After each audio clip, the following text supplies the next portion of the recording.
സൗമ്യം കൊലപ്പെടുത്തിയ ഗോവിന്ദച്ചാമി, അതും ഒരു കൈയിൽ ഒറ്റ കൈപ്പത്തി ഇല്ലാത്തവൻ, അതും തുണി ഉപയോഗിച്ചുകൊണ്ട് കണ്ണൂർ സെൻട്രൽ ജയിലിൻ്റെ അത്രയും ഹൈറ്റുള്ള മതിൽ ചാടിക്കടന്നു. അതുപോലെ തന്നെ അതിൻ്റെ മുകളിലുള്ള വൈദ്യുത പോസ്റ്റും മറിച്ച് കടന്ന് ചാടി എന്ന് പറയുമ്പോൾ തന്നെ അതിൻ്റെ അകത്തെ അവസ്ഥ ഒന്ന് ആലോചിച്ച് നോക്കാവുന്ന കാര്യം തന്നെയാണ്. C46 നമ്പറുള്ള വ്യക്തി, അതും 10ാം നമ്പർ ബ്ലോക്ക്. 10ാം നമ്പർ ബ്ലോക്ക് എന്ന് പറഞ്ഞു കഴിഞ്ഞാൽ ഏറ്റവും കൂടുതൽ പ്രശ്നക്കാരായിട്ടുള്ള, ജീവപര്യന്തക്കാരെന്ന് മാത്രമല്ല കൊടും കുറ്റവാളികളായിട്ടുള്ളവരും മയക്കുമരുന്നുമായിട്ടും പ്രശ്നങ്ങൾ വളരെയധികം ഉണ്ടാക്കുന്നവരെയും ഇടുന്നതായിട്ടുള്ള നമ്പറാണ് 10ാം നമ്പർ ബ്ലോക്ക്. പണ്ട് പറയുന്നതായിട്ടുള്ള നമ്മൾ കേട്ടിട്ടുണ്ട്, 10ാം നമ്പർ ബ്ലോക്കിൽ കൊണ്ടിടും നിന്നെ എന്ന് പറഞ്ഞു കഴിഞ്ഞാൽ തന്നെ അവർ ഭയപ്പെടും. കാരണം അതാണ് ആ ബ്ലോക്കിൻ്റെ അവസ്ഥ. അവിടെ നിന്നാണ് ഈ പറയുന്ന കൊടും കുറ്റവാളിയായിട്ടുള്ള ഗോവിന്ദച്ചാമി രക്ഷപ്പെട്ടിരിക്കുന്നത്. അതിക്രൂരമായിട്ടുള്ള കൊലപാതകം, അതിക്രൂരമായിട്ടുള്ള ബലാത്സംഗം, അതുപോലെയുള്ള തെമ്മാടിത്തരങ്ങൾ, അതും CCTVയിൽ പതിഞ്ഞതുമായിട്ടുള്ളത്, ആൾക്കാർക്ക് വ്യക്തമായിട്ടുള്ള തെളിവ് വന്നിട്ടുള്ളതുമായിട്ടുള്ള കേസുകൾ വാദിക്കുന്ന ഒരു സെൽഫിഷ് റാസ്കലായിട്ടുള്ള ഒരു വക്കീലുണ്ടായിരുന്നു. റാന്നിക്കാരനായിരുന്നു അയാൾ.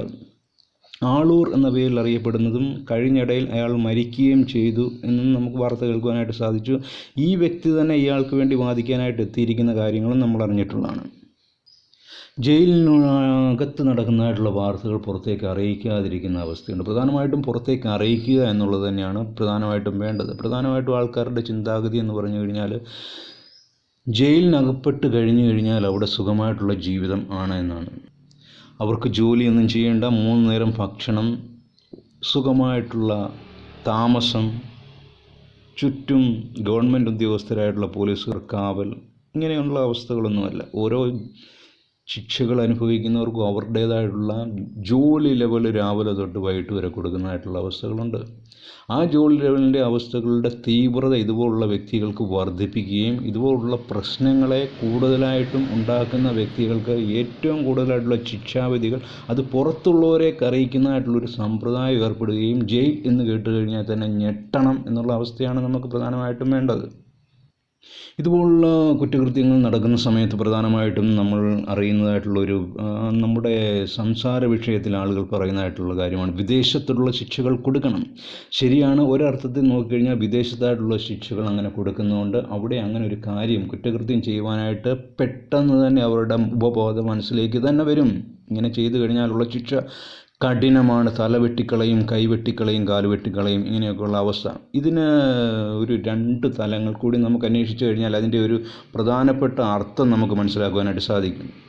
ഇന്ത്യൻ നിയമവ്യവസ്ഥത അനുസരിച്ച് 1000 കുറ്റവാളികൾ രക്ഷപ്പെട്ടാൽ ഒരു നിരപരാധി ശിക്ഷിക്കപ്പെടരുത് എന്നൊരു രീതിയിലുള്ള കൺട്രോൾ ലെവലാണ് ഉൾപ്പെടുത്തിയിരിക്കുന്നത് നിയമവ്യവസ്ഥയിൽ. അതിന് പ്രധാനപ്പെട്ട ഒരു കാര്യമായിട്ട് സ്വാർത്ഥ താല്പര്യത്തിന് വേണ്ടി ഇങ്ങനെയുള്ള അവസ്ഥകൾ ചെയ്യുന്നതിനെക്കാട്ടിലും അപ്പുറത്തായിട്ട് കൂടുതലായിട്ടുള്ള അവസ്ഥകൾ പെട്ടെന്നുള്ള കാര്യങ്ങളിൽ, പെട്ടെന്നുള്ള ദേഷ്യത്തിൽ ഇതുപോലുള്ള കാര്യങ്ങൾ ചെയ്യുന്നതായിട്ടുള്ള വ്യക്തികളുണ്ട്. അവർ പറയുന്നതായിട്ട് കേൾക്കാം, ഞാൻ ഒരിക്കലും കൊല്ലണം എന്ന് വിചാരിച്ചുകൊണ്ട് ചെയ്തതല്ല, ആ സന്ദർഭത്തിൽ സംഭവിച്ചു പോയിരിക്കുന്നതാണ്. അത് പണമായിരിക്കാം, മറ്റു വിഷയങ്ങളായിരിക്കാം, കുടുംബ പ്രശ്നങ്ങളായിരിക്കാം, അയൽവക്ക തർക്കങ്ങളായിരിക്കാം. ഒരിക്കലും കൊലപാതകം ചെയ്യണമെന്നോ ആ ബാക്ക്ഗ്രൗണ്ട് ഉള്ളവരോ ആയിരിക്കില്ലവർ.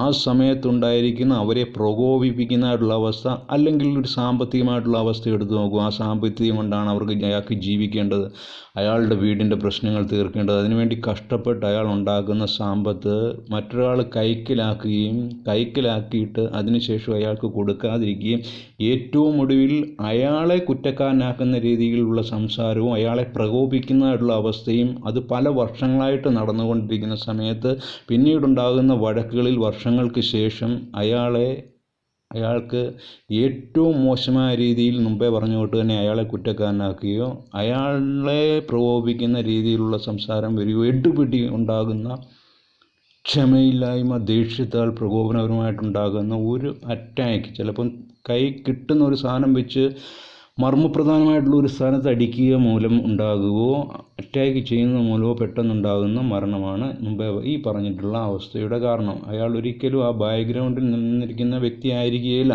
പക്ഷേ മറ്റൊരു ജീവനെ ഇല്ലാതാക്കുക എന്ന് പറഞ്ഞു കഴിഞ്ഞാൽ ഇന്ത്യൻ നിയമം അനുസരിച്ചുകൊണ്ട് അയാൾക്ക് കിട്ടേണ്ടതായിട്ടുള്ള ശിക്ഷയുണ്ട്. ആ ശിക്ഷയില്ലാതെ പുറത്തിറങ്ങാനായിട്ട് സാധിക്കുകയില്ല.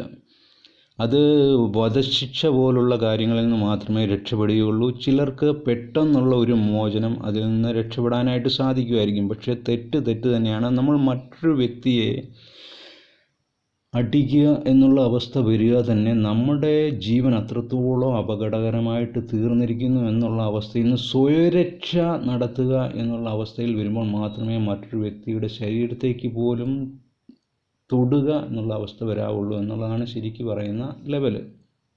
അങ്ങനെ തന്നെയാണ് കരോട്ട പോലുള്ള മറ്റ് അഭ്യാസമുറകൾ പഠിപ്പിക്കുമ്പോഴും അവർ പഠിപ്പിക്കുന്നതായിട്ടുള്ള കാര്യം. മറ്റൊരു ജീവനെ, അത് മനുഷ്യരായിക്കോട്ടെ, മറ്റൊരു ജീവനെയും ആക്രമിക്കുവാനായിട്ടോ എന്തിന് അവരുടെ ശരീരത്തിൽ സ്പർശിക്കുവാനായിട്ടോ ഉള്ള ഒരവസ്ഥ ഉണ്ടാകുവാനേ പാടില്ല എന്ന് സാരം. ഇവിടെ ഞാനിടുന്ന വീഡിയോകൾ എൻ്റർടൈൻമെൻറ്റായിട്ടുള്ള വീഡിയോകളായിരിക്കും. നമ്മൾ 10 മിനിറ്റ് പെട്ടെന്ന് പറഞ്ഞുകൊണ്ട് പോകുന്നത്. അങ്ങനെയല്ലാത്തതായിട്ടുള്ള നിയമവ്യവസ്ഥയായിട്ടുള്ള അവസ്ഥകൾ, ഇതുപോലുള്ള കേസ് കെട്ടുകൾ, അങ്ങനെയുള്ള അവസ്ഥകൾ, അതായത് എൻ്റെ പേരിലുള്ള ചാനൽ ഇടുന്ന സമയത്ത് നിങ്ങൾക്ക് അത് വാച്ച് ചെയ്ത് കഴിഞ്ഞാൽ മനസ്സിലാകും. പോലീസിൻ്റെ എല്ലാ തലപ്പത്തിലുള്ള ആൾക്കാരുമായിട്ട് സംസാരിച്ചോ അല്ലെങ്കിൽ നേരിട്ട് കണ്ടോ അല്ലെങ്കിൽ ആ സ്ഥലങ്ങൾ സന്ദർശിച്ചോ അതിനെക്കുറിച്ചൊരു പഠനം നടത്തിയിട്ടായിരിക്കും നമ്മൾ അങ്ങനെയുള്ള വിഷയങ്ങൾ ചെയ്യുന്നത്. കാരണം നമ്മുടെ നാവുകളിൽ നിന്ന് അങ്ങനൊരു വാക്ക് വന്ന് ജനങ്ങൾ അത് മിസ്യൂസ് ചെയ്യുകയോ തെറ്റിദ്ധരിക്കുകയോ ആ രീതിയിൽ പ്രവർത്തിക്കാതിരിക്കുകയോ ചെയ്യുവാൻ വേണ്ടിയാണ് അങ്ങനെയുള്ള കാര്യങ്ങൾ ചെയ്യുന്നത് തന്നെ. അങ്ങനെ അല്ലാത്ത എൻ്റർടൈൻമെൻറ്റ് മാത്രമേ ഉള്ളൂ ഒരു ഒഴുക്കൻ രീതിയിൽ നമ്മൾ പെട്ടെന്നുള്ള വീഡിയോ ആക്കി ചെയ്യുന്നതും കാരണം. ഈ ചാനലിലല്ല, എൻ്റെ പേരിലുള്ള ചാനൽ ശ്രദ്ധിച്ചു കഴിഞ്ഞാൽ നിങ്ങൾക്ക് വളരെ വ്യക്തമായിട്ട് അത് മനസ്സിലാക്കാനായിട്ട് സാധിക്കും. അപ്പോൾ കരുതി കൂട്ടിയല്ലാതെ നടക്കുന്ന കൊലപാതകങ്ങൾ, അതായത് ആസൂത്രിതമായിട്ട് മനഃപൂർവ്വമായിട്ട് ചെയ്യുന്നത്, സ്വാർത്ഥപരമായിട്ട് നടക്കുന്ന കൊലപാതകങ്ങൾ, ഇങ്ങനെയുള്ള അവസ്ഥകളിൽ വരുന്ന ശിക്ഷാവിധി വളരെയധികം വരികയും ജീവപര്യന്തം മാത്രമല്ല വധശിക്ഷ നടക്കുന്നതായിട്ടുള്ള അവസ്ഥയും, ഇന്ത്യയിൽ വധശിക്ഷയുടെ അവസ്ഥ വളരെ കുറഞ്ഞു വരുന്നതായിട്ടും കാണാം. അപ്പോൾ അന്വേഷണ ലെവലിൽ മുമ്പേ പറഞ്ഞ പോലെ തന്നെ 1000 കുറ്റവാളികൾ രക്ഷപ്പെട്ടാൽ ഒരു നിരപരാധി ശിക്ഷിക്കപ്പെടരുത് എന്നുള്ള കണ്ടീഷൻ വരുന്നതിൻ്റെ പ്രധാനപ്പെട്ട അവസ്ഥ ഇതാണ്. ആൾക്കാർ പറയുന്നത് അങ്ങനെ ചെയ്തുകൂടെ, അങ്ങനെ തലവെട്ടിക്കളഞ്ഞുകൂടെ. പക്ഷേ ചില വ്യക്തികളിൽ അവരുടേതായിട്ടുള്ള ഒരു കുറ്റകൃത്യം നടക്കുന്നു, അല്ലെങ്കിൽ ഒരു കുറ്റകൃത്യം നടക്കുന്ന സമയത്ത് ആ വ്യക്തി ഒന്നും ചെയ്യാതെ തന്നെ, ആ വ്യക്തി അതിൻ്റെ അകത്ത് ഒരു കാര്യത്തിലും ഇടപെടാതെ തന്നെ സാക്ഷി ലെവലോ അല്ലെങ്കിൽ മറ്റു രീതിയിലുള്ള സാമൂഹികപരമായിട്ടുള്ള ചുറ്റുപാടുകളോ നോക്കുമ്പോൾ ആ വ്യക്തിയാണ് അത് ചെയ്തിരിക്കുന്നത്, ആ വ്യക്തി തന്നെയാണ് അത് ചെയ്തിരിക്കുന്നത്, എല്ലാ തെളിവുകളും അയാൾക്കെതിരെയാണ് എന്ന് വരുന്ന ചില അപൂർവമായിട്ടുള്ള അവസ്ഥകൾ വരാറുണ്ട്. ഭൂരിപക്ഷ ലെവലിലും പൂർണ്ണമായിട്ടും അയാൾ തെറ്റുകാരനായിരിക്കാം. പക്ഷേ നമ്മുടെ ലെവലിൽ കാഴ്ചയോ കാണുകയോ അല്ല, തെളിവാണ് ഏറ്റവും പ്രധാനമായിട്ട് പോയിരിക്കുന്ന അവസ്ഥ വന്നിരിക്കുന്നത്. ഗുണവും ഉണ്ട് ദോഷവും ഉണ്ട് എന്ന് പറയുന്ന തൊട്ട് മുമ്പേ നമ്മൾ പറഞ്ഞ തൊട്ട് തന്നെ അറ്റാക്ക് പെട്ടെന്നുള്ള തലവെട്ടികൾ കളയുന്നതിൻ്റെ ഗുണവും ദോഷവും ഉള്ളത് പറഞ്ഞു തൊട്ട് തന്നെ ഇതിനകത്തും ഗുണവും ദോഷവും വളരെയധികം ഉണ്ടെന്നും ഈ പറഞ്ഞ പോലെ ഏറ്റവും നിരപരാധിയായിട്ടുള്ള വ്യക്തി ആ സാഹചര്യത്തിൻ്റെ അവസ്ഥ വെച്ച് പൂർണ്ണമായിട്ടും നിരപരാധിയായിട്ടുള്ള വ്യക്തിയെ അയാളാണ് കുറ്റക്കാരനായിട്ട് വിധിക്കപ്പെടുന്ന അവസ്ഥകൾ വളരെയധികമായിട്ടുള്ള, അധികമില്ലെങ്കിലും അപൂർവമായിട്ട് സംഭവിക്കുന്നുണ്ട്. ഈ അവസ്ഥയാണ് 1000 കുറ്റവാളികൾ രക്ഷപ്പെട്ടാൽ ഒരു നിരപരാധികൾ ശിക്ഷിക്കപ്പെടരുതെന്ന് പറയുന്നത്. ഇങ്ങനെയുള്ള അവസ്ഥകൾക്ക് നമ്മുടെ നിയമവ്യവസ്ഥ ഏറ്റവും ഗുണകരമായിട്ടുള്ള ഒരു നിയമവ്യവസ്ഥയാണ് നിയമവ്യവസ്ഥയാണ് അത് ചെയ്യുന്നത് തന്നെ. കാരണം അതുകൊണ്ട് തന്നെ നമുക്ക് താഴ്ന്ന ലെവൽ തൊട്ട് മുകളിലോട്ടുള്ള ഓരോ നിയമ നടപടി തൊട്ട് സുപ്രീം കോടതി വരെ പോയി നമ്മുടെ അവസ്ഥയെ തെളിയിക്കുവാനായിട്ടുള്ള അവസ്ഥ അവിടെ വ്യവസ്ഥ ചെയ്യുന്നുണ്ട്. മുമ്പേ പറഞ്ഞുകൊണ്ട് തന്നെ സ്വാർത്ഥ താല്പര്യം, സെൽഫിഷ് റാസ്കലിനെ പോലുള്ള ആളൂരിനെ പോലുള്ള വ്യക്തികൾ അതിനെ തകിടം മറിക്കുന്നതായിട്ടുള്ള അവസ്ഥകളും വരുന്നുണ്ട്. അയാളുടെ ഒരൊറ്റ ലെവലേ ഉള്ളൂ, എൻ്റെ അടുക്കിലേക്ക് വരുന്ന വ്യക്തി അവൻ ആരായിക്കോട്ടെ അയാളെ രക്ഷിക്കുക എന്നത് മാത്രമാണ് എൻ്റെ ലെവൽ. അയാളുടെ ജോലി അയാൾ ചെയ്യുന്നു എന്ന് പറയുമ്പോൾ അങ്ങനെയുള്ള വ്യക്തികളെ, അങ്ങനെയുള്ള അക്രമകാരികളെ വളർത്തിയെടുക്കുന്നതിൽ ഇയാൾക്കും പങ്കുണ്ടെന്ന് വേണം മനസ്സിലാക്കുവാനായിട്ട്. ഒരു കൊലപാതകം ചെയ്തു കഴിഞ്ഞാൽ ആ കൊലപാതകത്തിൻ്റെ മുഖ്യ സൂത്രധാരൻ ഇയാളായിട്ട് വരും. ഒരു ബലാത്സംഗം ചെയ്യുന്നുണ്ടെങ്കിൽ ആ വ്യക്തിയെ രക്ഷിക്കുക. എൻ്റെ അടുക്കിലേക്ക് വരുന്ന വ്യക്തിയെ ഞാൻ ക്യാഷ് മേടിച്ച് ജോലി ചെയ്യുന്നു, അയാളെ രക്ഷിക്കുക മാത്രമാണ് എൻ്റെ കടമ എന്ന് പറയുമ്പോൾ അവനെ മനുഷ്യൻ എന്ന കൂട്ടത്തിൽ പെടുത്തുവാനേ സാധിക്കുകയില്ല. അങ്ങനെയല്ലാത്തതായിട്ടുള്ള നല്ല നല്ല വക്കീൽ ഉള്ള രാജ്യത്താണ് നമ്മൾ ജീവിക്കുന്നത്. അവർ ഈ മുമ്പേ പറഞ്ഞുകൊണ്ടുള്ള അവസ്ഥകളിൽ പെട്ടുപോകുന്ന വ്യക്തികളെ രക്ഷിക്കപ്പെടുവാനായിട്ട് നമ്മുടെ നിയമവ്യവസ്ഥയിൽ ഈ പറയുന്ന അവസ്ഥകൾ ഗുണം ചെയ്യും, മറ്റ് അവസ്ഥകളെക്കാട്ടിലും. അതുതന്നെയാണ് ആൾക്കാർ എപ്പോഴും പറയുന്നത്, ഈ നിയമവ്യവസ്ഥ ശരിയല്ല എന്ന് പറയുമ്പോഴും ഇതിന് ഒരു മികച്ച ഒരു ലെവല് ഘടകം ഉണ്ട് എന്ന് പറയുന്നതിൻ്റെ ആയിട്ടുള്ള കാര്യം. ഏറ്റവും നിരപരാധിയായിട്ടുള്ള വ്യക്തികൾക്ക് രക്ഷപ്പെടുവാനായിട്ട് ഈ പറയുന്ന സാങ്കേതിക തലത്തിലൂടെ വളരെയധികം വർഷങ്ങൾ നീണ്ടു നിൽക്കുന്ന അന്വേഷണത്തിലൂടെ രക്ഷപ്പെടുവാനായിട്ട് സാധിക്കും. സ്വാർത്ഥ താല്പര്യ വ്യക്തികളായിട്ടുള്ള വക്കീലുകളുടെ ഇടയിൽ പെട്ടുപോകാതിരിക്കുക എന്നത് മാത്രമാണ് അവിടെ നമ്മൾ ശ്രദ്ധിക്കേണ്ടതായിട്ടുള്ള കാര്യം. ഏറ്റവും മുതിർന്ന തട്ടിൽ തൊട്ട് താഴോട്ട് വന്ന് കോൺസ്റ്റബിൾ വരെയുള്ള വ്യക്തികളുമായിട്ട് സംസാരിക്കുന്നതിൽ നിന്നും പല രീതിയിലുള്ള വക്കീലന്മാരുമായിട്ടും സംസാരിച്ചതിൽ നിന്നും ഈ പറയുന്ന കാര്യങ്ങളൊക്കെ വളരെ വ്യക്തമായിട്ട് എനിക്ക് മനസ്സിലാക്കുവാനായിട്ട് സാധിച്ചിട്ടുമുണ്ട്. ഈ ഗോവിന്ദച്ചാമിയെ പോലുള്ള വ്യക്തികൾ അക്രമം നടത്തി അത് നേരിട്ട് കണ്ടിട്ടില്ല എന്ന് പറഞ്ഞുകൊണ്ടാണ് അയാളെ ജീവപര്യന്തങ്ങൾ 2 കോടതി സെക്ഷനുകളിലും വധശിക്ഷ വിധിക്കപ്പെട്ടയാൾ. ഇത് സാഹചര്യ തെളിവുകളാൽ ഇയാൾ നേരിട്ട് ചെയ്തിട്ടില്ല എന്നുള്ള അവസ്ഥയിലാണ് ഇയാൾക്ക് വധശിക്ഷ കൊടുക്കാതിരുന്നത്. ഈ വ്യക്തി പിന്നീടും ജയിലിനകത്ത് വളരെയധികം അക്രമങ്ങൾ നടത്തിയിരുന്നതായിട്ടും അദ്ദേഹത്തെ കൊണ്ട് കൂടുതലായിട്ട് ജോലി ചെയ്യിപ്പിക്കുന്നു എന്ന് പറഞ്ഞുകൊണ്ടും, അതുമാത്രമല്ല മറ്റു ജയിലിലെ കുറ്റവാളികളുമായിട്ട് വഴക്കുണ്ടാക്കുന്നതായിട്ടുള്ള വലിയ വലിയ കേസുകൾ തന്നെ ജയിലിനകത്ത് റിപ്പോർട്ട് ചെയ്തിട്ടുണ്ട്. അയാൾക്ക് കഴിക്കാനായിട്ട് ബിരിയാണി തന്നെ വേണമെന്ന് പറഞ്ഞുകൊണ്ട് വഴക്കിട്ടിട്ടുണ്ട്. ഓർക്ക് ഒറ്റ കൈപ്പത്തിയുള്ളൊരു വ്യക്തി ഇത്രയും ഹൈറ്റിലുള്ള ഭാഗത്തുകൂടി ചാടി രക്ഷപ്പെടുകയാണോ, അത് രക്ഷപ്പെടുത്താനായിട്ട് ആരെങ്കിലും അവസരം കൊടുത്തതാണോ എന്നുള്ളതാണ് ഇതിൻ്റെ അകത്ത് ഏറ്റവും പ്രധാനമായിട്ടും അന്വേഷിക്കേണ്ടതായിട്ടുള്ള കാര്യം. പണ്ടത്തെ പോലെ ഉള്ള അവസ്ഥയല്ല. CCTV ഉണ്ട്. പകൽ ജോലി ചെയ്യുന്ന ജീവനക്കാരല്ല രാത്രിയിൽ ജോലി ചെയ്യുന്നത്. ഇവർക്ക് സെപ്പറേറ്റ് ഡ്യൂട്ടി ലെവലുണ്ട്. തുണി ഉപയോഗിച്ചുകൊണ്ട് ഇത്രയും ഹൈറ്റിൽ ഇത്രയും പ്രശ്നസാന്ദ്രമായിട്ടുള്ള 10ാം ബ്ലോക്കിൽ ഒരു വ്യക്തി ചാടുന്ന സമയത്ത് അതിൻ്റെ CCTV ദൃശ്യങ്ങളിലൂടെ കാണുവാനായിട്ട് സാധിക്കും.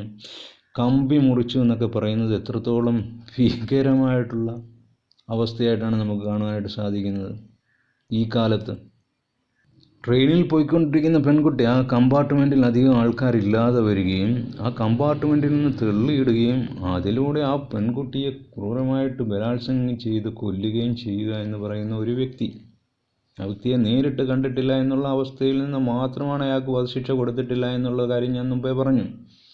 എന്തു തന്നെയാലും ഇന്നത്തെ അന്വേഷണ ലെവലിൽ ഏറ്റവും മികച്ച രീതിയിൽ അന്വേഷണത്തിലൂടെ ഈ വ്യക്തി ആരാണെന്ന് മനസ്സിലാക്കുവാനായിട്ട് സാധിക്കുകയും ചെയ്യും, ആരാണ് ചെയ്തതെന്ന്.